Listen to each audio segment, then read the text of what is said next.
الفاتحة. أعوذ بالله من الشيطان الرجيم. بسم الله الرحمن الرحيم. الحمد لله رب العالمين الرحمن الرحيم مالك يوم الدين إياك نعبد وإياك نستعين اهدنا الصراط المستقيم صراط الذين أنعمت عليهم غير المغضوب عليهم ولا الضالين آمين. اللهم صل على سيدنا محمد وعلى آل سيدنا محمد كما صليت على سيدنا إبراهيم وعلى آل سيدنا إبراهيم وبارك على سيدنا محمد وعلى آل سيدنا محمد كما باركت على سيدنا إبراهيم وعلى آل سيدنا إبراهيم في العالمين إنك حميد مجيد. السلام عليكم ورحمة الله وبركاته. الحمد لله رب العالمين والصلاة والسلام على أشرف الأنبياء والمرسلين وعلى آله وصحبه أجمعين. رب اشرح لي صدري ويسر لي أمري واحلل عقدة من لساني يفقه قولي. سبحانك لا علم لنا إلا ما علمتنا إنك أنت العليم الحكيم ولا حول ولا قوة إلا بالله العلي العظيم. Mari sama-sama kita bertasbih. Subhanallah wa bihamdihi adada khalqih wa ridha nafsih wa zinata arshih wa midada kalimatih. Subhanallah wa bihamdihi adada khalqih wa ridha nafsih wa zinata arshih wa midada kalimatih. Subhanallah wa bihamdihi adada khalqih wa ridha nafsih wa zinata arshih wa midada kalimatih.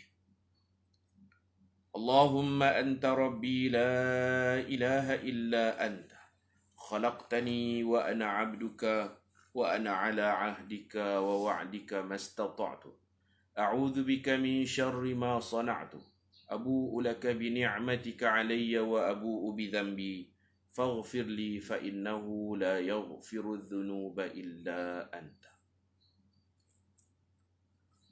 Muslimin muslimat yang saya muliakan, mudah-mudahan kita semua dikasihi dan dirahmati oleh Allah Subhanahu wa ta'ala.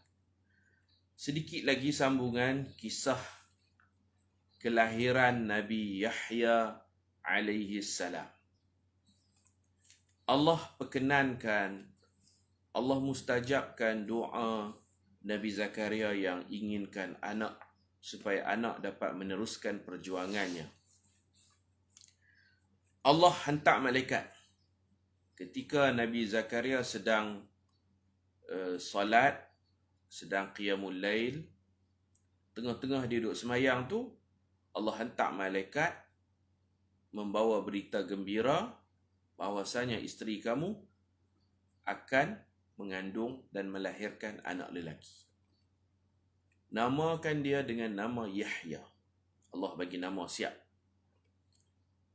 Allah Ta'ala sebut dalam surah Ali Imran, surah keluarga Imran, sebab Yahya ni cucu kepada Imran. Ayat 39, Allah sebut, فَنَادَتْهُ الْمَلَائِكَةُ وَهُوَ قَائِمٌ يُصَلِّي فِي الْمِحْرَابِ. Malaikat memanggil nama Nabi Yahya. Malaikat menyeru, memanggil nama Nabi Zakaria. Maaf, yang semayang tu Zakaria, ayah. Malaikat panggil, waktu tu dia tengah buat apa? Wa huwa qaimun, dia sedang qaim, berdiri. Yusalli, sedang berdiri solat. Fil mihrab, dalam mihrab. Dalam masjid lah. Mihrab depan tu, kat tempat imam. Jadi Allah bagi berita gembira kepada dia tengah-tengah dia duduk semayang tu, annallaha yubashshiruka bi Yahya. Allah beri berita gembira kepada kamu, isteri kamu akan mengandung anak lelaki, namakan dia dengan nama Yahya. Ini nama Allah bagi. Hebat no, nama Allah bagi. Macam Nabi Ibrahim, dia dapat anak pun lambat, Ishaq, Allah bagi nama. Selepas Ishaq, Allah Ta'ala kata dapat cucu, Yaqub, Allah bagi nama. Nabi Muhammad pun Allah bagi nama.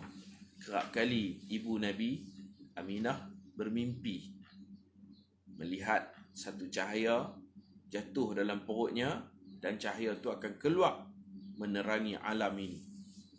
Dan kerap kali ibu Nabi bermimpi, Sammihi Muhammada, namakan dia Muhammad.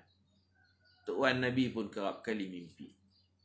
Orang yang buh nama Muhammad ni, yang isytiharkan nama Muhammad ni, Tok Wan Nabi, Abdul Muttalib.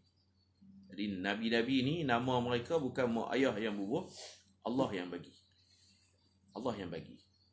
Allah lantik mereka jadi Nabi, siap dengan nama tu pun kehendak Allah. Kita pun nama Allah lah. Kalau kita nak namakan, kita sebut Nusammika kama sammakallah fil azal. Kami nak letak nama seperti mana Allah menamakan kamu sejak azali. Fanadathu al-malaikatu wa huwa yusalli fil mihrab anna Allah yubashshiruka bi Yahya musaddiqan bi kalimatin min Allah wa sayyidan wa hasuran wa nabiyyan minas salihin. Sifat-sifat dia lagi. Malaikat menyeru Nabi Zakaria ketika Nabi Zakaria sedang salat qiyamul lail di mihrab dalam Masjid Aqsa. Sesungguhnya Allah memberi berita gembira kepada kamu, kamu akan dapat Yahya, anak lelaki. Musaddiqan bi kalimatin min Allah. Yahya ini akan membenarkan kalimah daripada Allah, yakni dia akan menjadi penyokong Nabi Isa. Sebab Nabi Isa tu gelaran dia kalimah Allah, Ruhullah wa kalimatuh. Nabi Yahya akan membenarkan kalimah Allah, yakni dia akan membantu sepupunya Isa. Isa tak lahir lagi, tapi Allah sebut dah bayang-bayangnya. Dan Yahya ini besar nanti dia akan jadi sayyida, jadi ketua. Bukan ketua di dunia aja, dia akan jadi ketua di syurga. Berdasarkan hadis Nabi, sahabat pernah tanya Nabi, dalam syurga ada ketua pemuda tak? Dalam syurga ada ketua pemuda tak? Nabi SAW kata, ya. Dalam syurga, ketua pemudanya ialah cucuku, Al-Hasan dan Al-Husain. Sebab ni pun mati muda. Cucu Nabi, cucunda Nabi, ketua pemuda. Bukan ketua pemuda parti politik lah. Dalam syurga ada ketua pemuda tak? Ada. Al-Hasan wal-Husain, Sayyida Syababi Ahlil Jannah. Itu bagi umat kita lah. Bagi Bani Israel, ketua pemuda dalam syurga ialah Isa ibn Maryam dan juga sepupunya Yahya bin Zakaria. Nabi juga menjelaskan dalam syurga ada ketua muslimat. Ketua muslimat pun ada. Siapa ketua muslimat? Nabi kata Fatimah sayyidatu nisa'i ahlil jannah. Fatimah ketua muslimat. Illa ma kana min Maryam binti Imran. Begitu juga Maryam binti Imran, ketua muslimat Bani Israel. Nampak? Itu makna sayyidah, ketua. Sayyidus syabab, dia akan mengetuai anak-anak muda. Sayyidah wa hasura, dan dia akan mati dalam keadaan bujang. Yahya tu mati bujang. Kira dia tak panjang umur, tapi berkat umur dia, perjuangan dia. Wa nabiyyan minas salihin, dan dia akan jadi seorang nabi yang saleh, yang baik. Allah bagi tahu macam tu, seronoklah dia. Cuma dia minta dekat Allah. Dia minta dekat Allah tunjukkan tanda-tanda. Pasal dia duduk tenanti-nanti bila isteri dia nak mula mengandung. Tak nampak tanda. Isteri kita dia ada muntah-muntah, loya kan. Perubahan itu boleh menampakkan mengandung ni. Ataupun kita pergi beli dekat farmasi, test.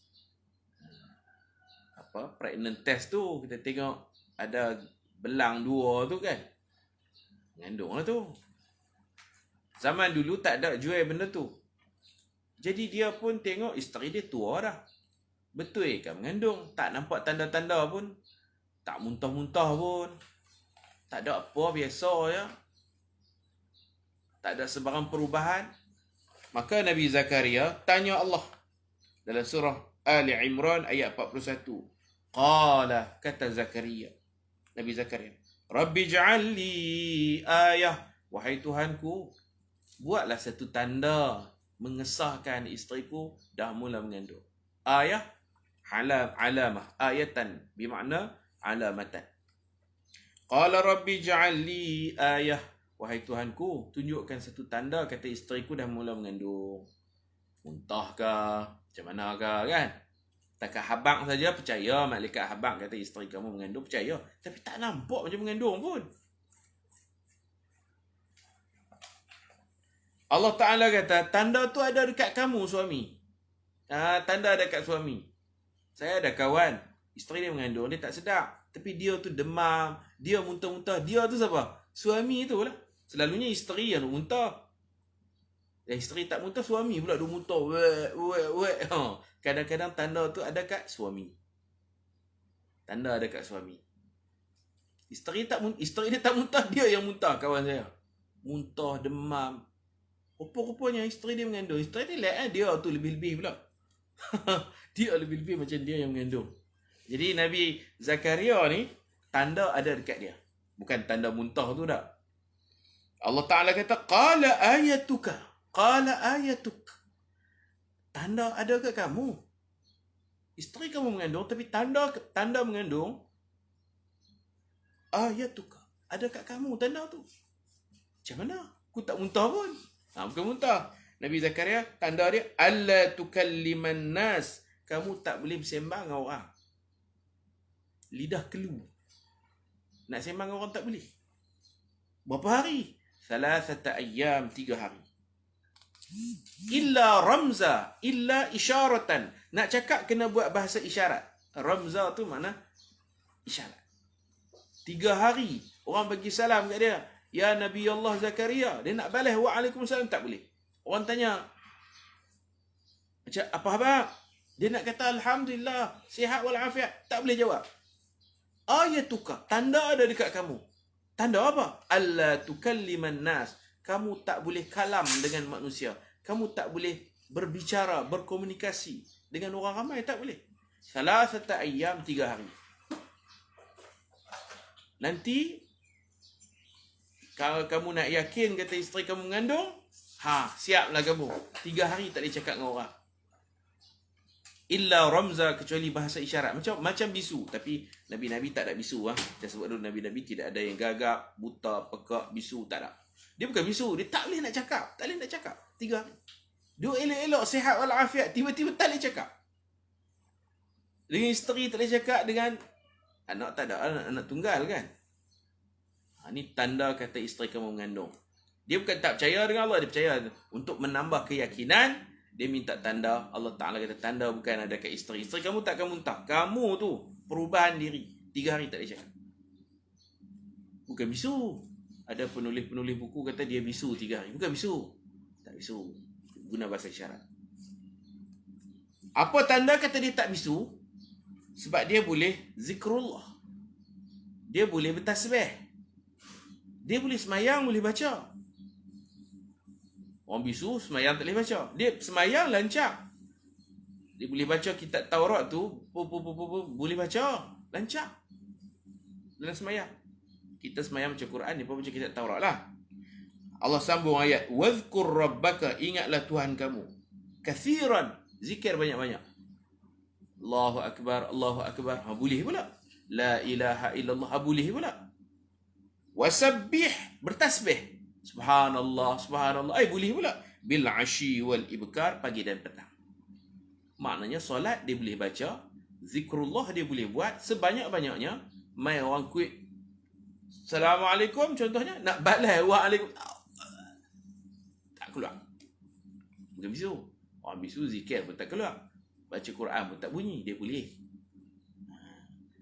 Tekan dia tak bisu. 3 hari tak bisu. Cuma nak menyembang orang tak boleh. Tidak boleh kita letak B-I-S-U, bisu, tuli, pekak, sopak, kusta, gagap. Tak boleh. Nabi-Nabi tidak ada yang cacat. Jangan kata dia bisu 3 hari je, lepas tu tak bisu. Tak, 3 hari pun tak bisu. Sebab wadhkur rabbaka kathiran wasabbih bil ashi wal ibkar. Zikir, sebut nama Allah banyak-banyak. Tasbih pagi petang Allah suruh. Dia boleh buat itu. Nak menyembang je tak boleh. Itu akidah kita lah. Kalau jumpa tulisan orang kata Nabi Zakaria bisu 3 hari, padamkan tak bisu tu, kelu untuk berbicara sahaja yang tak boleh. Boleh. Soalan ibadat dia boleh buat. Dia boleh jadi imam.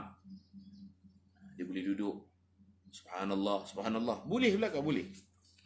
Okey, anak dia pun mula mengandung. Anak mengandung pula. Bini dia pun mengandung. Jelas, terbukti.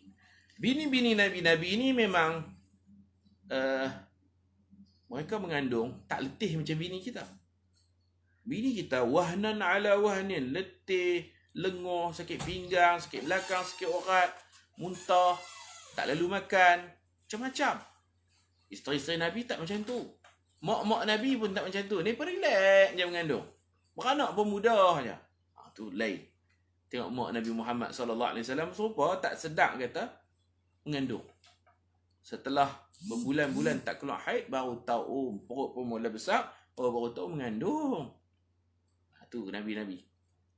Mak Nabi kata tak pernah rasa macam orang lain duk rasa muntah apa semua, mengidam, nak makan, tak ada, biasa je. Itu dia tak sama macam manusia biasa. Mengandung kekasih Allah. Mengandung anak yang Allah Ta'ala sayang, dia tak serupa. Isteri kita kan, mai mula tu muntah, tak lalu makan. Mai satu peringkat lalu pula dah. Teringin nak ni kan. Makan sikit muntah, mula makan muntah, keluar angin. Muntah pun ada macam-macam. Mula muntah angin, keluar angin je. Apa tu keluar nasi, keluar keluar macam-macam. Tak lalu. Mai peringkat lalu, macam-macam teringin ni kan. Mengidam. Yang istimewanya Allah bagi nama. Ini disebut oleh Allah dalam surah Maryam. Namakan dia Yahya. Aku namakan dia Yahya. Allah kata pula, lam naj'al lahu min qabl samia. Tak pernah ada lagi orang nama Yahya. Ni first. Lam naj'al lahu min qablu samia. Nama ni bagus ni, nama Yahya ni bagus. Nama Yahya ni bagus. Pasal tak ada lagi orang nama Yahya ni baru. Lam naj'al lahu min qablu samia. Bagus ya. Nama pertama, manusia pertama di dunia nama Yahya, dia lah. Allah bagi nama. Okey, soalan. Nabi Yahya macam Nabi Muhammad ke? Dah dikhatankan? Wallahu a'lam. Keluar main khatan siap ke ada lagi? Yang saya tak tahulah. Tapi Nabi Muhammad wulida makhtuna, dilahirkan dah siap khatan. Okey. Jadi tanda mengandung pun ada. 3 hari tak boleh bersembang dengan orang. Baik, saya skip lah cerita panjang. Ini kita tak cerita Nabi sebelum tu. Ilyas, Zulkifli, Nabi Syuaib kan. Ceritanya panjang. Kita nak ringkaskan sekarang kematian Nabi Yahya ni macam mana. Nabi Zakaria dikisahkan, dikayatkan, Nabi Zakaria Yahudi bunuh. Yahya makna apa? Ada 2 pendapat ulama'. Yang pertama, ulama' kata makna Yahya tak tahu. Pasal dia bahasa Israel, kena tanya orang Israel. Yahya ni bukan bahasa Arab. Jadi ulama-ulama tak tahu. Ulama Melayu tak tahu. Ulama Arab pun tak tahu. Kena tanya Bani Israel. Orang Israel dia tak panggil Yahya. Dia panggil Yuhanna. Allah sebut Yahya, dia pergi ubah Yuhanna pula dah. Dia tak sebut macam biasa. Yahudi dia suka tukar. Hittah dia sebut Hintah. Atau dia sebut Habbah. Allah kata nama dia Yahya. Melayu, Arab, India ke apakah sebut dia Yahya alaihi salam. Tapi dalam tulisan-tulisan Ibrani, dia pun tak tulis Yahya. Dia pun tulis Yuhanna. Maka mengubah nama dia macam tu. Kalau kita ni slang je, nama Ibrahim, orang panggil Ibrahim. Slang je, tapi tulis Ibrahim lah. Kan? Panggil Ibrahim, Bain, Pain, tu biasalah tu slang. Nepal dalam tulisan pun tulis Yuhanna. Apa makna kita pun tak tahu.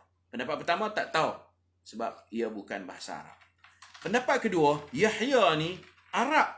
Asal usulnya daripada bahasa Arab. Memang dia Bani Israel, tapi makna dia ada dalam bahasa Arab. Daripada makna haya, hidup. Yahya daripada hidup, haya. Wallahu alam, adakah makna dia hidup ataupun kita tak tahu makna dia, tidak jadi masalah. Banyak Nabi yang kita tak tahu makna. Pasal dia bukan bahasa Arab. Kalau bahasa Arab kita boleh buka kamus. Kalau Israel, kena tanya Israel. Israel pula banyak penipuan. Kalau kita tanya, dia akan bagi jawapan yang mengelirukan. Begitu. Mungkin makna hidup, ataupun kita kata kita tak tahulah makna apa, tak tahu. Serah dekat Allah Subhanahu wa ta'ala.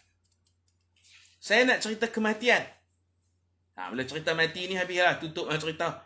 Banyak lagi maklumat-maklumat berkaitan Nabi-Nabi ni. Nanti kalau ada masa kita tulis buku lah. Kisah perjuangan Nabi-Nabi dalam Quran dan hadis.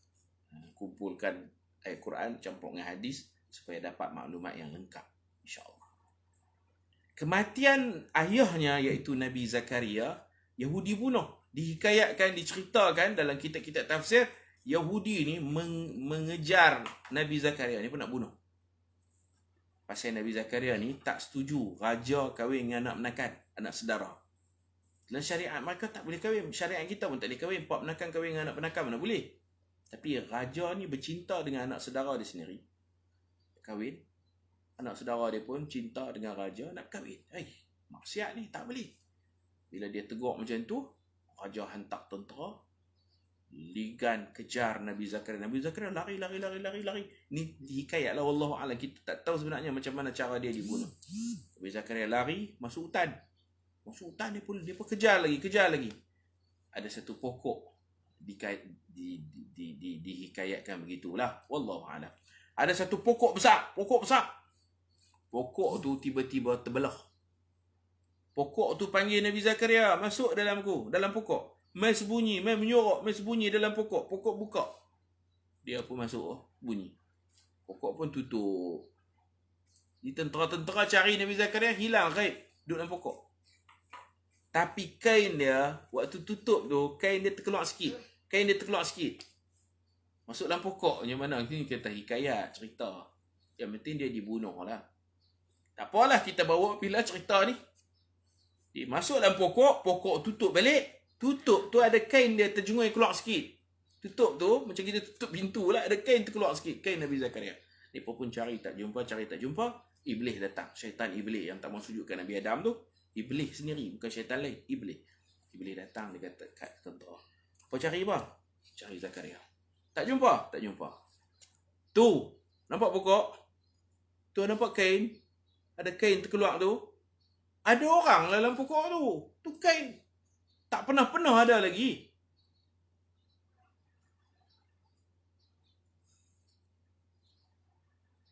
Raja ni bukan adik Nabi Zakaria dah. Wallahu a'lam, saya pun tak tahu siapa raja. Nama dia memang ada dalam kitab tafsir lah. Nama ni ambil semua daripada Israeliat. Kadang dia tipu. Nama begini, dia cakap macam ni. Israeliat ni banyak penipuan. Kita hanya bawa cerita. Nama tak penting bagi kita. Baik, raja nak kahwin dengan anak saudara dia sendiri. Tak boleh, haram. Kena bersuara. Mana boleh biar kemungkaran. Yang bersuara keras ni, Nabi Zakaria dan anaknya Nabi Yahya. Jadi mereka dibunuh. Diambil gergaji, tebang pokok. Kemudian digergaji pokok tu. Gaji belah dua batang pokok. Dan matilah Nabi Zakaria dengan terbelahnya pokok, terbelahnya Nabi Zakaria. Begitulah yang selalu disebut dalam kitab-kitab tafsir. Tak apalah, kita boleh terimalah soal tersebut. Cerita tu ditokok tambah oleh Yahudi ke apa, wallahu a'lam. Yang penting dia mati terbunuh, mati syahid. Quran dan hadis tak cerita pun dia masuk pokok, tak masuk pokok. Quran bagi dia mati dibunuh, mati syahid. Begitu. Cuma yang saya nak bagi tahu, anaknya Yahya pula diceritakan mati biasa aja, dikerak kepala. Kerak kepala, letak dalam dulang. Talam yang cantik, talam mah. Kerak kepala Nabi Yahya. Ayahnya dibunuh dengan kerak pokok, anak dipenggal kepala. Tak dalam talam. Ketika raja nak kahwin dengan anak saudara, ada riwayat raja nak kahwin dengan adik sendiri.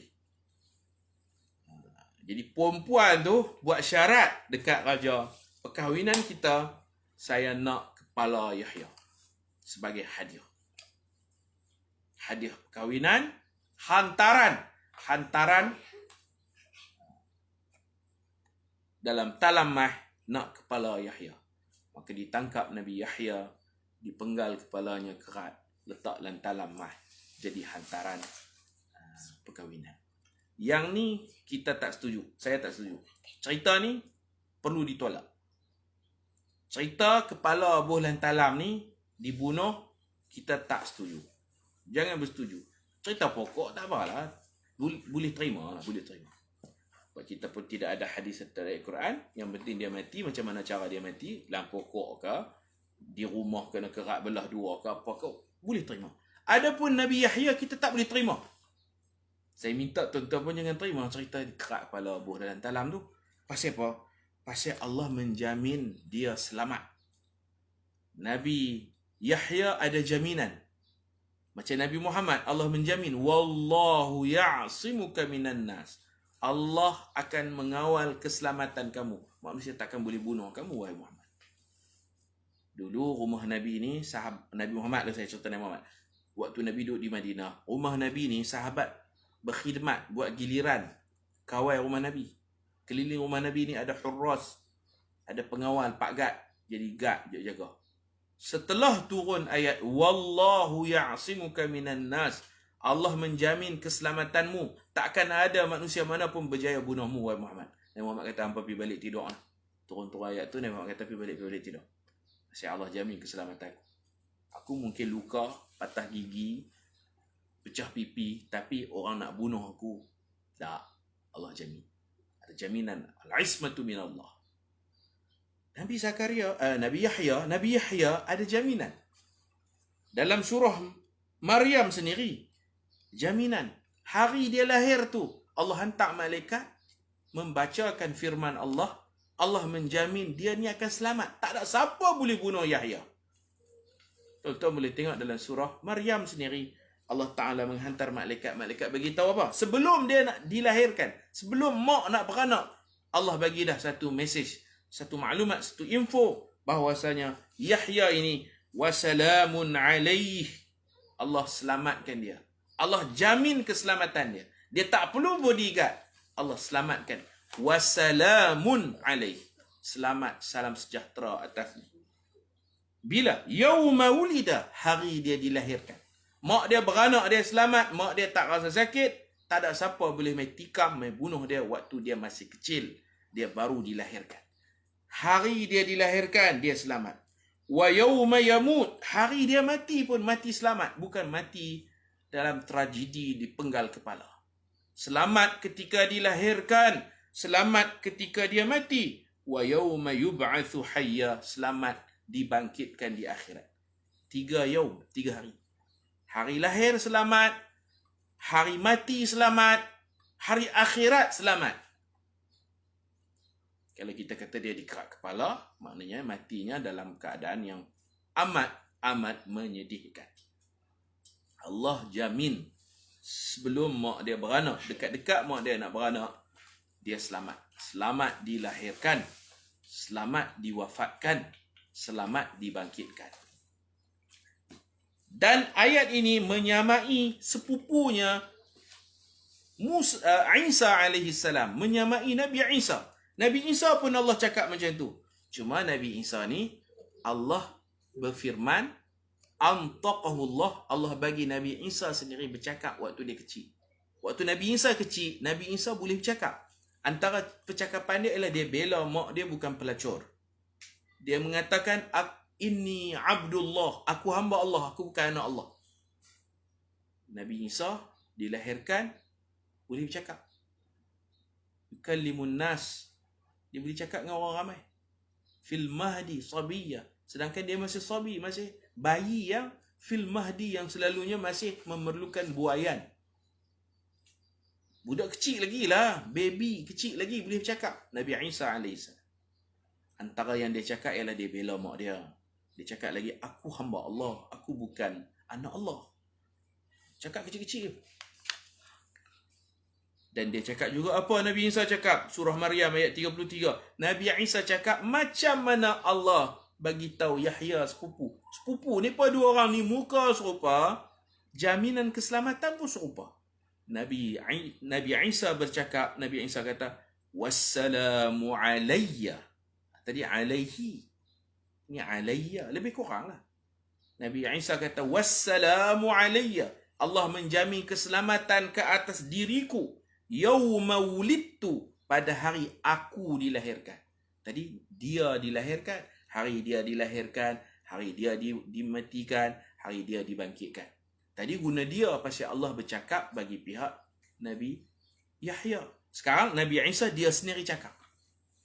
Kalam tu dia sendiri, Allah bagi dia bercakap waktu baby. Dia kata wassalamu alayya, selamat sejahtera ke atas diriku sendiri. Yauma wulidtu, hari aku dilahirkan. Aku beranak, tak ada siapa bunuh. Pasal mak Nabi Isa ni beranak di tempat yang terpencil. Selamat ketika beranak. Maryam beranak, tak ada nurse, tak ada doktor, tapi selamat melahirkan. Yang kedua, Allah selamatkan aku yauma amut, aku mati selamat. Orang tak boleh bunuh aku. Aku mati macam biasa, bukan dibunuh orang. Kan Nabi Isa, orang nak bunuh dia, Allah bawa naik ke langit. Nanti akhir zaman dia turun bunuh Dajjal dan dia mati biasa, bukan mati dibunuh. Wa yauma amutu wa yauma ub'atsu hayya, dan aku selamat juga pada hari yang Allah bangkitkan aku di akhirat. Selamat ketika aku dilahirkan, aku. Selamat ketika aku mati. Selamat ketika dibangkitkan aku. Dua ayat ni, ayat kalam Isa ketika kanak-kanak dan juga firman Allah terhadap Yahya. Isa dan Yahya sepupu. Muka mereka pun Nabi balik pada Isra' Mi'raj, Nabi kata muka pun nak sama. Kejadian mereka pun nak sama.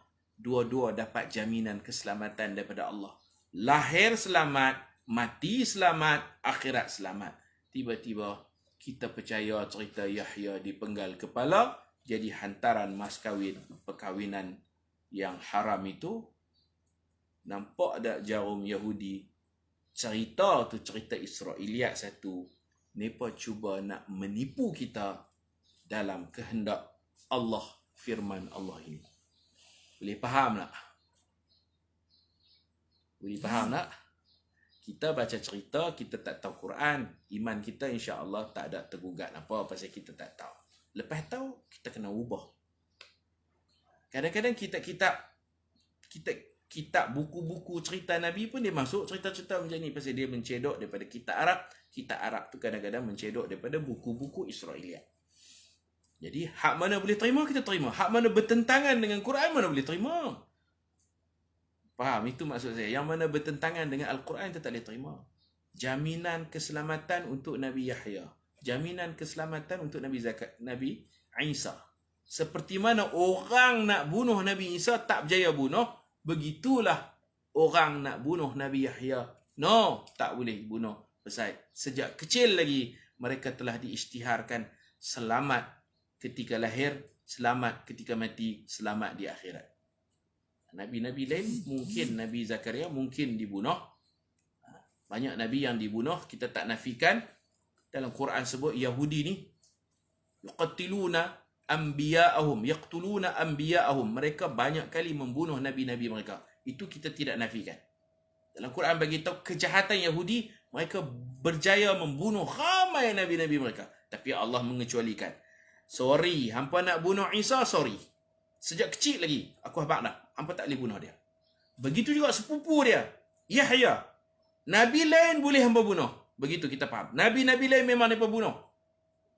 Tapi, jangan main-main. Yahya dalam jaminan keselamatanku. Jadi yang mana yang Allah habaq mereka tak berjaya bunuh, tiba-tiba mereka bawa cerita tu, walaupun ada dalam kitab tafsir, kitab Jawi ke, kitab Rumi ke, kalau kita mengaji tafsir cerita ini dalam bentuk tafsir, kita jumpa ayat wasalamun alaihi yawma wulida wa yawma yamutu wa yawma yub'atsu hayya, dan kita jumpa ayat wassalamu alayya yawma wulidtu wa yawma amutu wa yawma ub'atsu hayya. Saya dah hurai dah tadi, dua ayat ni mirip menyerupai di sudut selamat keselamatan yang dijamin oleh Allah. Muka mereka pun nak sama, mereka sepupu, perjuangan mereka sama. Bila kita tahu benda macam ni, tak boleh terima. Tak boleh terima. Aku percaya Allah, aku tak percaya cerita-cerita ni. Tapi jangan kita kritik pula penulis tu. Penulis tafsir tu kita tak boleh kritik lah. Kadang-kadang dia tulis tu dia menakal, copy paste daripada kitab. Jadi perlu ditapis, perlu penapisan. Imam At-Tabari, tafsir dia banyak cerita. Kalau kita baca tafsir At-Tabari banyak cerita. Tapi di mukadimah tu Imam Tabari bagi dah satu peringatan. Siapa yang boleh baca kitab aku? Iaitu orang yang boleh tapih baca dia kata. Aku hanya mengumpulkan kisah-kisah. Tapih dulu. Kalau dia bukan ulama tafsir, jangan baca. Kalau tidak baca, terus dia tengok jumpa cerita ni, dia terima. Jumpa cerita ni, dia terima. Cerita banyak, kena tapih. Itu maksudnya. Alhamdulillah. Baik, habis ceritanya. Mati memang mati, tak ada siapa hidup. Cuma mati tu bukan dengan cara dibunuh. Nabi Muhammad, wallahu ya'simuka minan nas. Kalau kita jumpa kata orang nak bunuh Nabi, tak berjaya. Orang pernah racun Nabi, betul? Racun tu mati tak? Tak mati Nabi. Orang pernah Yahudi pernah atas rumah ni pernah golek batu atas kepala Nabi. Mereka panggil Nabi pi kenuri, majlis keramaian. Nabi Muhammad pi. Mereka golek batu atas bumbung nak hempap atas kepala Nabi. Tak berjaya. Malaikat Jibril habaq, Nabi terus balik. Banyak kali percubaan untuk bunuh Nabi Muhammad. Tak berjaya. Pasal apa? Pasal jaminan keselamatan. Wallahu ya'simuka minan nas. Allah jamin.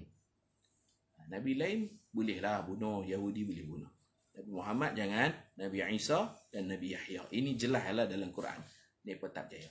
Dan bila mereka tak berjaya, penulis-penulis mereka ni akan buat cerita kita berjaya juga. Buat cerita kahwin tu mungkin betul lah. Perkahwinan haram itu. Nahi mungkar betul. Tapi kerat kepala mana boleh kerat. Dia mati muda. Mati muda betul. Sayyidan tadi kan. Dia menjadi ketua pemuda dalam syurga nanti. Baik tuan-tuan dan puan-puan, kita baca kitab kita ni. Tidak tak khatam. Bila nak khatam? Bila nak khatam boleh tak baca kan? Baik, kita sambung. Hadis ke-22, ada seorang Nabi ditegur kerana membakar perkampungan semut.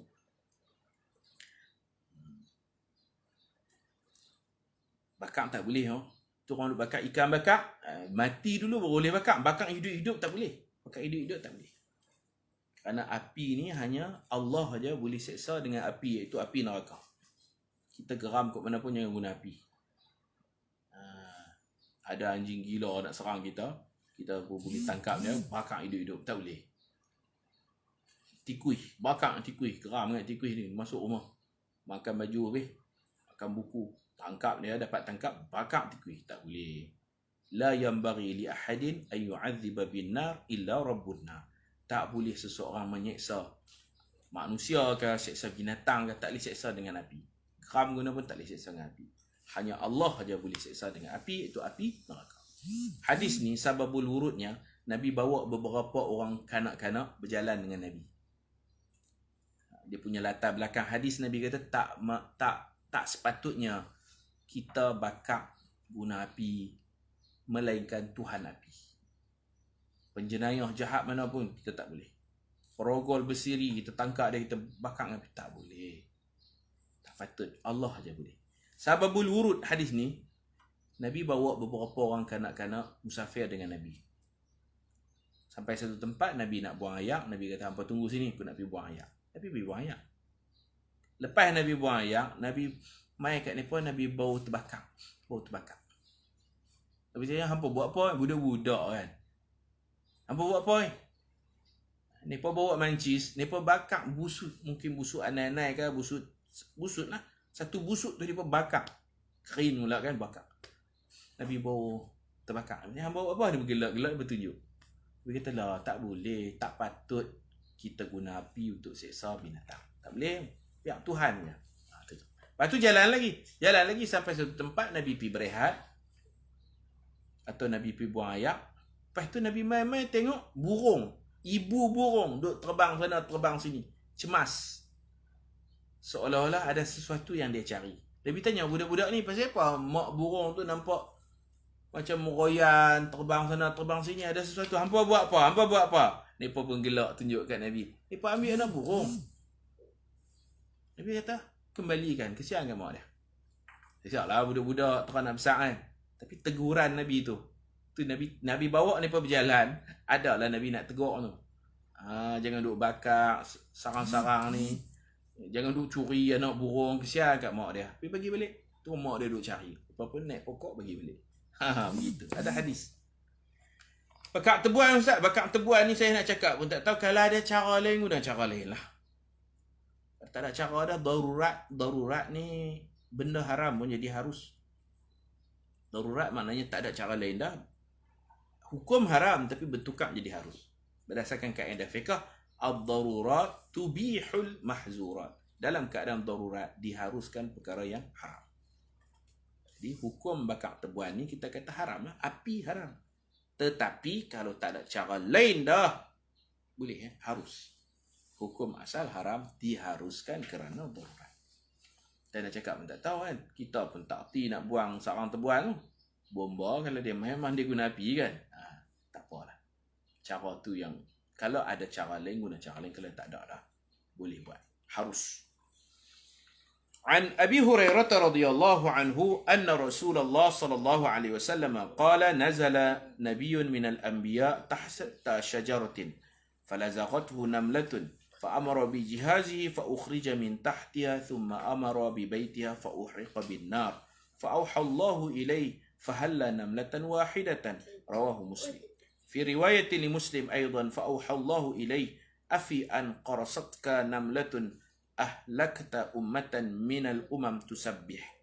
Artinya daripada Abu Hurairah radhiyallahu anhu, sesungguhnya Nabi SAW bersabda, ada seorang Nabi yang berhenti rehat di bawah sebatang pokok.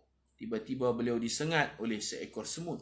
Nabi itu memerintahkan barang-barangnya dikeluarkan dari bawah pokok. Semut pun ada yang sakit. Semut api, semut selangor. Semut selangor. Semut selangor ni dekat rumah saya banyak juga. Saya kadang-kadang ada masa lapang mancing ikan dengan anak. Ada parit ban ni, mancing ikan. Pernah banyak kali juga kena semut selangor. Semut selangor ni diketik bengkok tengah tu. Tapi tak serius lah, bengkok jugalah. Semut. Ada lagi cali kan, dia panggil semut cali. Semut cali ni di asrama banyak budak-budak kena. Bila time padi dah masak, banyak cali. Pelajar-pelajar asrama banyak kena. Dia jenis melata. Bila tampak dia pecah, muka tu akan jadi berbirat, kembung, macam kudi tu. Semut ada macam-macam jenis. Kita geram sungguh lah kat semut-semut ni. Kita spray bagi mati, tak apa. Jangan bakar. Kita panggil makhluk perosak boleh dibunuh. Makhluk perosak boleh dibunuh. Tapi jangan bakar. Bakar jangan. Satu lagi hamim. Hamim ni ayak panas. Hamim ada dua makna. Hamim makna member yang rapat. Hamim juga sahabat karib. Satu lagi hamim ayak panas. Jangan simbah ayak panas dekat binatang. Bewok masuk makan telur ayam. Dalam lau ayam ada bewok duk makan telur ayam. Kita geram ambil ayak panas. Simbah dia tak boleh. Allah seksa dengan api dan air panas. Kita jangan menyeksa seperti mana seksa Allah. Nabi itu memerintahkan barang-barangnya dikeluarkan dari bawah pokok. Kemudian beliau mengarahkan pengikutnya membakar perkampungan semut dengan api. Lalu Allah mewahyukan kepadanya, kenapa tidak dibakar seekor semut saja? Yang salah seekor, bakar semua apa? Ini maksudnya Allah tak bagi hukum semua. Tentera kalau seorang buat salah, dihukum semua kan? Guru disiplin pun kadang-kadang dia pergi guru asrama, dia pergi cek tengok asrama kotak, semua kena denda. Tak boleh juga kaedah tu. Jangan menyalahkan orang yang tak bersalah. Tapi memang mereka bersyubhat. Mungkin dihukum kerana syubhat, tak mau habaq siapa yang buat kotak, semua kena. Semua kena hukum. Jadi dia bakar semua semut itu dapat teguran daripada Allah. Allah Ta'ala kata, kenapa tidak dibakar seekor semut saja? Mungkin syariat Nabi ni boleh bakar. Kalau nak bakar semut hak bersalah tu saja. Jangan bakar semua. Syariat kita tak boleh bakar. Mana-mana semut pun tak boleh bakar. Dalam satu riwayat beliau ditegur, patutkah kamu membakar satu umat daripada umat-umat yang bertasbih kepadaku? sedangkan seekor semut sahaja yang menggigitmu. Keterangan dalam syariat kita haram membunuh binatang-binatang kecuali binatang yang menyerang kita atau mengganggu kehidupan kita. Kalau dia tak kacau kita, tak boleh bunuh. Contoh ulat gonggok. Ulat gonggok hak pusing buat bulat tu, macam sanggui kan. Diriwayatkan ulat gonggok ni pada zaman Nabi Daud AS, dia lalu depan Nabi Daud. Terdetik di hati Nabi Daud, pasal apa Allah buat ulat ni? Tak buat pun tak apa, sentuh dia jadi bulat. Apa faedah ulat ni? Dalam hati je duk tanya, siapa tak buat pun tak apa. Apa peranan dia dalam dunia ni ulat gonggok? Tiba-tiba Allah bagi ulat gonggok boleh cakap. Apa nak kata kat dia sangat? Kata dalam hati dia jawab. Ulat gonggok kata, hai cermat sikit. Kata kat aku kau, tahu tak saya ni rajin zikir. Malam-malam saya selawat kat Nabi Muhammad. Selawat ulat gonggok. Allahumma salli ala Sayyidina Muhammadin abdika wa rasulika Nabiul ummi wa ala alihi wa sahbihi wa barik wa sallim. Selawat ummi, abdika wa rasulika Nabiul ummi. Imam Syafi'i pun selawat macam tu. Lagu kata selawat pun. Nabi duk terkejut. Berapa kali hang selawat? Dia kata kurang-kurang 1000. Tiap-tiap malam aku selawat 1000 kali. 1000 tu kira paling sikit lah. Han jangan ingat aku duduk jalan, duduk buat bulat je. Tentu je buat bulatan. Masuk bulatan. Tu malam. Pagi-pagi ni bukan nak riak kata ulat. Allah suruh aku habarkan. Pagi-pagi aku bertasbih. Subhanallah walhamdulillah wa la ilaha illallah wallahu akbar. 1000 kali. Habis sikit 1000. Banyak tak mau habar. Paling sikit 1000. Terkejut Nabi Daud. Nabi Daud tahu tak boleh hina binatang. Jadi tuan-tuan jangan bunuh ulat gonggok. Ulat gonggok bukan ketik orang. Tak pernah masuk lagi surah abang ulat gonggok telan orang. Sengat orang. Dia baik jalan slow. Kita duk kacau dia, duk usik dia, sentuh dia, dia buat bulat. Lama sikit dia jalan pula, sentuh buat bulat. Kita duk pemain dia. Jangan bunuh dia. Sapu sampah kalau masuk rumah, sapu sampah masuk campi lempar lah. Jangan bunuh dia. Dia kan kacau kita. Haram membunuh ulat gonggok yang tak kacau kita. Kalau dia kacau tumbuh-tumbuhan, kita tanam pokok. Ada ulat gonggok hitam tu, dia suka makan pokok. Tu nak kena. Dia kacau kita. Kita tanam pokok, dia gigit daun. Ulat hak jenis tu kita boleh bunuh. Guna racun ke apa, jangan guna api. Jadi ulat gonggok kata, han jangan ingat aku duduk saja. Kata kat aku, no? Dia tahu tu, Allah bagi dia tahu. Nabi Sulaiman cakaplah hati je. Dia kata aku malam-malam selawat. Macam mana selawat ulat gonggok? Sama macam selawat Imam Syafi'i. Allahumma salli ala Sayyidina Muhammadin abdika wa rasulika nabiyil ummi wa ala alihi wa sahbihi wa barik wa sallim. Ulama-ulama ni selawat tak sama. Selawat tak sama.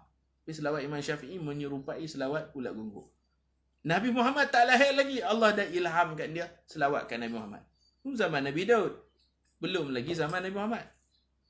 Pagi-pagi dia subhanallah alhamdulillah wa la ilaha illallah wallahu akbar 1000 kali. Tak percaya? Kalau tuan-tuan jumpa ulat gonggok, tanya, betul tak hang selawat dan tasbih? Mesti dia kata, betul. Hampa tahu mana? Abang dia, kami mengaji Ustaz Zamri abang. Oh, patutlah.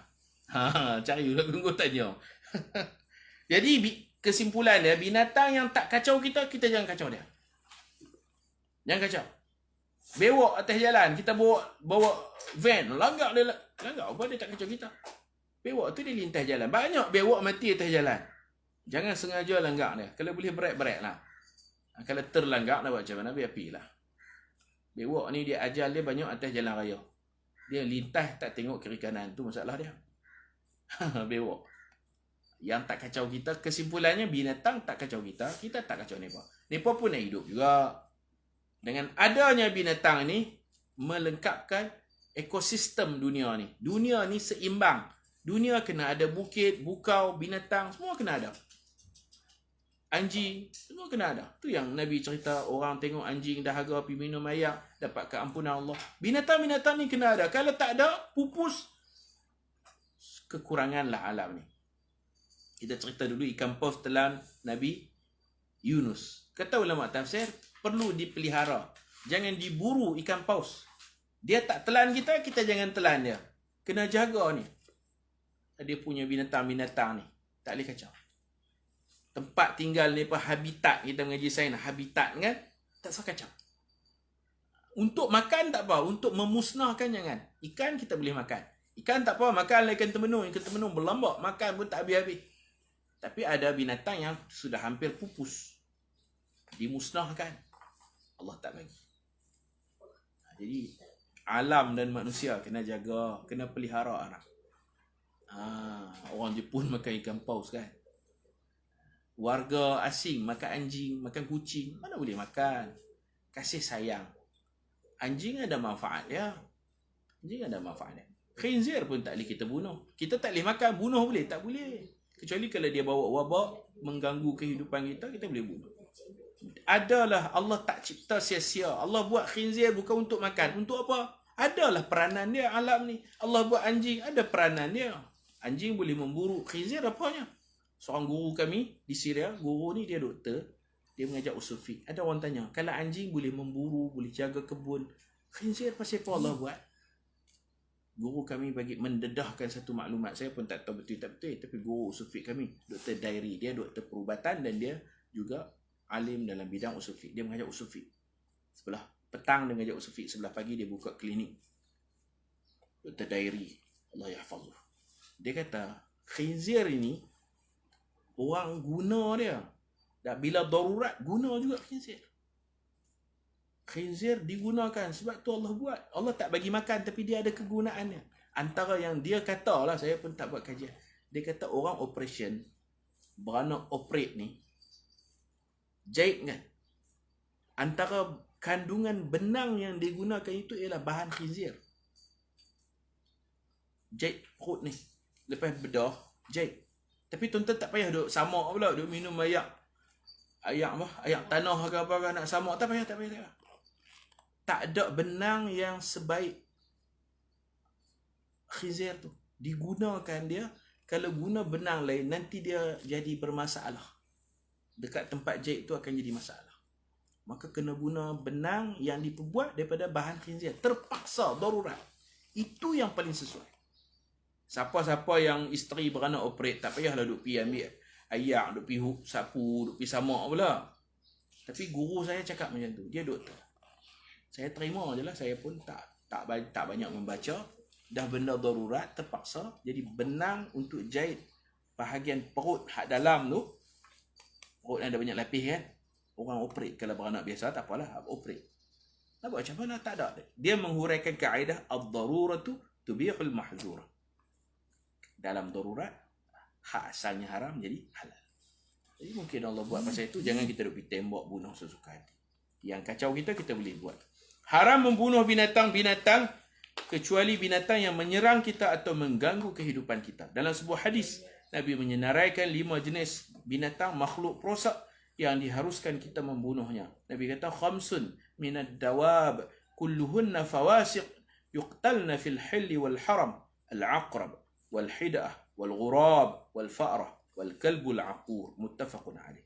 Artinya, 5 jenis binatang melata. Kesemuanya makhluk perosak boleh dibunuh di tanah halal dan di tanah haram. Tanah haram bunuh tak apa, tidak dikira dosa. Kan tanah haram ni kita tak boleh memburu. Tapi 5 binatang ni, makhluk perosak, Nabi kata boleh bunuh di mana-mana tempat, tanah halal atau tanah haram. Iaitu kalajengking, boleh bunuh. Gagak yang ganggu kita. Kalau tak ganggu kita, tak payah. Dia duduk atas wayar elektrik, dia tak kacau kita, pergi lah. Helang yang boleh duduk kacau anak ayam semua, kita boleh bunuh. Tikus dan anjing gila. Di dalam hadis lain, kita dianjurkan membunuh cicak. Ni cicak sunat bunuh. Dia perosak, dia suka berak merata. Bahkan cicak ini juga dulu pernah meniup api Nabi Ibrahim supaya lebih bertambah marak. Binatang-binatang lain datang bawa ayak nak selamatkan Nabi Ibrahim. Cicak dia main duk wazak, dia panggil wazak. Maka sunat kita bunuh dia. Dia mungkin kata aku tak terlibat. Memang hang tak terlibat tu, nenek hang dulu duk pi tiup api. Api besar dah, nak lagi besar lagi. Itu cicak. Dan dia boleh bawa penyakit. Kotaklah cicak. Tikus. Pembunuhnya akan diberi pahala. Bunuh cicak dapat pahala. Dalam hadis riwayat Imam Muslim disebut, Bunuh cicak ni kalau sekali kita bunuh, kita pukul dia sekali dia mati terus, dapat 100 pahala. Kalau cicak ni kita pukul dia 2 kali baru mati, 50 pahala. Kalau 3 kali, 25 pahala. 4 kali. Tak tahu lah tuan-tuan. Ada orang ni bunuh cicak, dia ambil kasut, cicak dia pak, 2 kali. Pak, 3 kali. Kalau boleh sekali lah, dengan kuat, pukulan yang kuat, pak, mati terus. Dapat pahala banyak. Di rumah Sayyidatina Aisyah ada gantung satu getah di dinding. Anak saudaranya Urwah bin Zubair radhiyallahu anhuma masuk rumah mak menakan Aisyah. Tanya, wahai Sayyidatina Aisyah, tu getah apa kat dinding? Sayyidatina Aisyah cakap bahasa mudah, terbih cicak. Getah yang kami buat untuk membunuh cicak.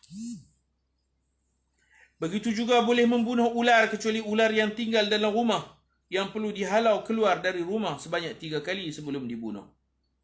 Kena halau dulu. Tapi Nabi sebut kalau ular tu ada bulat di kepala, Zuttaufatain, ada 2 bulatan di kepala, yang tu tak payah ular. Tak payah halau, yang tu bunuh tu.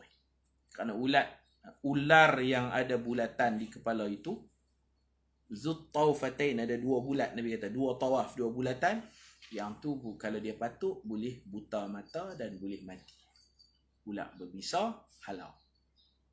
Ular apa? Ada bulat, tedung selah.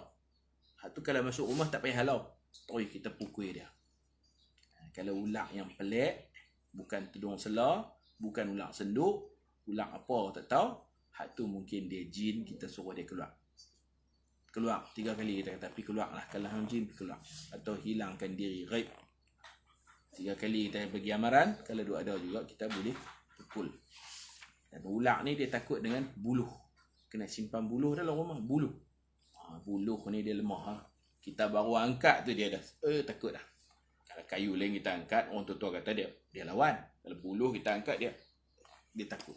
Itu kata orang tua lah berdasar pengalaman mereka. Pembunuhnya akan diberi pahala. Begitu juga boleh membunuh ular kecuali ular yang tinggal dalam rumah, yang perlu dihalau keluar dari rumah sebanyak 3 kali sebelum dibunuh. Walaupun dibenarkan membunuh makhluk-makhluk perosak di atas, perlu diperingatkan bahawa Nabi SAW melarang membunuh dengan api, kerana hanya Allah yang layak menyiksa penghuni neraka dengan api. Berkaitan hadis di atas, mungkin dalam syariat Nabi itu diharuskan membakar semut. Nabi itu tidak ditegur kerana membakar semut, tetapi beliau ditegur kerana membakar semut sekampung. Sedangkan seekor semut sahaja yang menggigitnya. Kenapa semut yang tidak menggigitnya juga turut menjadi mangsa korban dibakar? Di dalam hadis ini juga Nabi menerangkan bahawa semut hidup dalam komuniti seperti manusia. Ada yang menjadi raja, ratu lah, menteri, polis semut ada, tentera, doktor, pegawai dan sebagainya. So, kita tengok semut kalau mati, kawan-kawan dia main angkat. Hak tu angkat pengurusan jenazah, main usung. Allah berfirman, وَمَا مِنْ دَابَّةٍ فِي الْأَرْضِ وَلَا طَائِرٍ يَطِيرُ بِجَنَاحَيْهِ إِلَّا أُمَمٌ أَمْثَالُكُمْ. Maksudnya, dan tidaklah binatang yang melata di muka bumi dan burung yang terbang dengan 2 sayapnya, melainkan mereka adalah umat-umat seperti kamu juga. Wallahu subhanahu wa ta'ala alam. Sampai dekat ni dulu. Kita jumpa lagi petang nanti insya-Allah. وصلى الله على سيدنا محمد وعلى آله وصحبه أجمعين والحمد لله رب العالمين. سبحانك اللهم وبحمدك أشهد أن لا إله إلا أنت أستغفرك وأتوب إليك. بسم الله الرحمن الرحيم. والعصر إن الإنسان لفي خسر إلا الذين آمنوا وعملوا الصالحات وتواصوا بالحق وتواصوا بالصبر. السلام عليكم ورحمة الله وبركاته.